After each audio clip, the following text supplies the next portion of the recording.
Jadi saya sangat gembira hari ini dapat jumpa tuan-tuan dan puan-puan. Kata dia nak baju lagi. Itu lah. Dia saya bagi juga. Saya bagi peruntukan lah. Buat baju baru.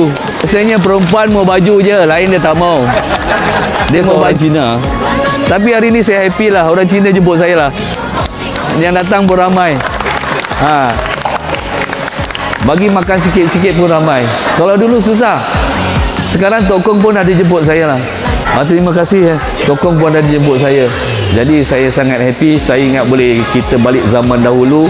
Kita semua kaum semua sama-sama bina negara baik-baik, satu padu, dan kita anggap kita semua satu keluarga besar lah. Saya sudah janji bagi lebih. Thank you.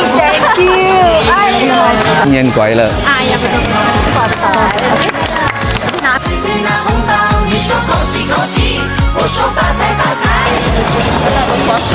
Oh, okey. Anu juga Melayu punya makan ni apa ni? Kari. Orang Cina pun pandai makan kari. Dia di Bukit Layang-Layang. Saya nak belikan dia baju baru, kasut baru. Nanti baju raya tunjuk saya pakai, ambil gambar tunjuk. Wah.